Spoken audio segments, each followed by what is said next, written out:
Good evening, everyone, and welcome to another round of sound. This is the #1 Cochran Sports Showdown. I'm Bob Pompeani. Thanks for joining us tonight. We have a lot to get into. 7-inning no-hitters. Should they be recognized as official no-hitters? We'll talk about that. We're also going to talk about the Steelers. The draft is settled, the dust is settled, and now are the Steelers better off than they were, and where would they be placed in the AFC North? But the #1 topic tonight on the #1 Cochran Sports Showdown will be the Penguins, who are East Division champs. And here to talk about it is your panel, Josh Yohe, who does outstanding work with The Athletic covering the Penguins. We also have Jeff Hathhorn, sports director 93.7 The Fan, and Chris Adamski, who is tremendous columnist with Trib Live and the Tribune Review. We'll start with you, Josh, on this one. Look at the Penguins. A lot of people had doubts about whether or not they can actually be in the playoffs, let alone win a division coming into the season. They started badly. There were concerns. Who's most responsible for where they are right now? That is East Division champs. Yeah, Bob, it's been a pretty extraordinary season for the Penguins. I picked them to finish third in the division, and I think I was more optimistic than a lot of people. So many national and Canadian pundits had them missing the playoffs, and you could see why, just because of how good this division figured to be, and it was. The easy answer, I guess, is Mike Sullivan. When you look at the Penguins, they were among the league leaders in man games lost. They played 6 weeks without Evgeny Malkin. At one point, almost their entire blue line was out. At one point, 6 of their 12 forwards were out. And still, there was just a consistency with this team that we really haven't seen in many years. And the overall attention to detail defensively, which I think is a trademark of a well-coached team, we saw that with the Penguins really throughout the season, starting in mid-February and beyond. So I give him the most credit, but and I admit I'm biased toward this man because he's been good for my career. But I got to mention good old GM JR. Yeah. Our old friend Jim Rutherford did a pretty darn good job last offseason. He received a lot of criticism, but as a good hockey team he put together, Ron Hextall didn't have to do a whole lot. Yeah, and you know what? I'll give credit to Ron Hextall, first of all, for not doing a whole lot, for not trying to mix up what they had, and just bringing in a piece like Jeff Carter that could sit on his own line. And he's a straight-ahead player, just the type of player that they need. To go off what Josh said about Mike Sullivan, I'll say the leaders in the room, because they had to take that message and employ it every day. And guys like Crosby, guys like Chris Letang, guys like Brian Dumoulin. And I'll say this for Letang, he got a lot of heat, obviously. Every time he makes a mistake, it's glaringly obvious. But I thought Letang, with Malkin out and in the last couple of months of the season, has played some great hockey. And Josh, I'm kind of like with you. I thought they would be fighting until the last week of the season for a playoff spot. And the fact that they won the division, kudos to them. Yeah, you know, if you go till, you remember on Valentine's Day, that was a month into the season. They had, one regulation win. They hadn't had a 2-goal lead all season yet. It was crazy at that point to think that they might be in this position.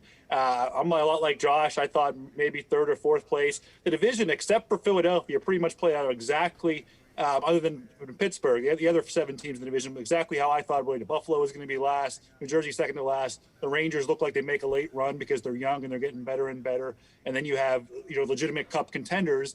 At least they think so, in Boston, Washington, and the Islanders. The Islanders have been pretty bad this past month and a half or whatever, but it's remarkable, the Penguins, how just mediocre. They kept scraping by, getting those points, getting a lot of those some loser points, a lot of those overtime shootout wins. That kept them afloat when they had all those injuries to the defensemen, and they're playing Yannick Weber and Kevin Churchman and everybody they were doing just to kind of float and tread water. It's kind of ironic, too. They won their first 4 cups with a first-year coach, and 2 of those when the coach was fired during the season. This year, I know he wasn't fired, but they'll have a GM that takes over during the season, too. So if they win it, I'm not saying they will. But it is, they're looking like, hey, they got a good chance as anybody in the division. Let's put it that way. Let me ask you this now. Take Sidney Crosby out of the equation. He is the MVP. He was named MVP of the team, and rightfully so. I think it all starts and ends with him. But if I take him out of the equation, who would be your next MVP? Josh, back to you. I say Brian Dumoulin. Just what he means to their defense, and when he was out, you saw a big difference. Who would be your pick? You have to give him credit. They were 8-7 without him in the lineup. And with him, they played on about a 125-point pace. So one cannot deny his impact on the team. But I will go back to what was just mentioned about Chris Letang. I was as harsh as anyone on him in the first month of the season. That was the worst hockey I have ever seen him play. He was embarrassingly bad on some nights. However, at the end of February, he really got his game together. And this is the best hockey for about 2.5 months now that we have seen Chris Letang play since 2016.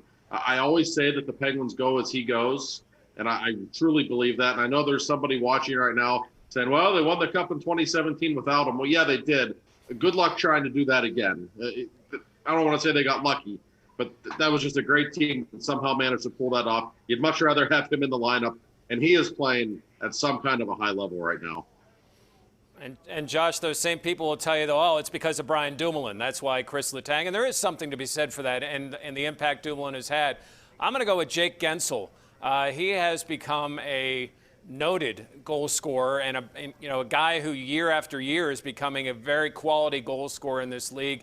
And he settles that first line with Sidney Crosby. I think there are a few guys you could point, but to stay away from the two that were already mentioned, I'm going to say Gensel, because Gensel's had some big goals for them, and what a nice add it is for Sidney Crosby to develop this type of relationship with a guy that can put the puck in the basket. I'm going to go with Jake Gensel.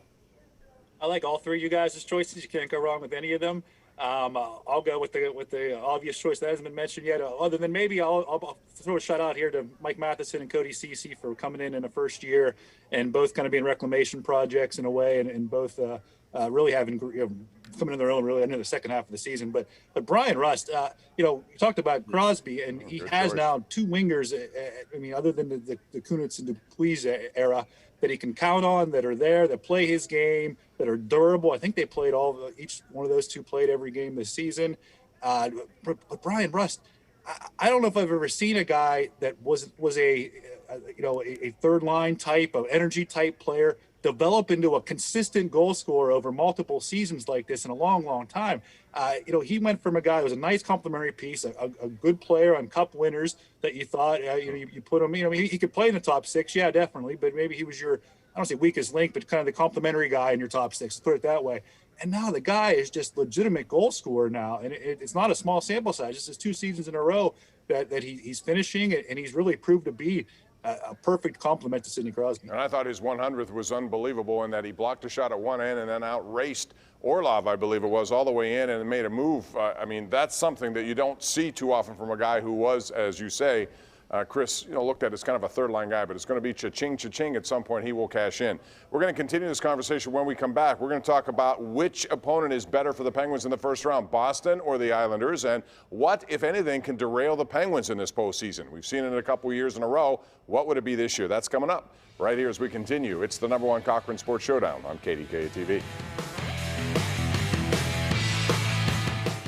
The #1 Cochran Sports Showdown is brought to you by #1 Cochran, Go One Better, and by Highmark Blue Cross Blue Shield. Have a greater hand in your health.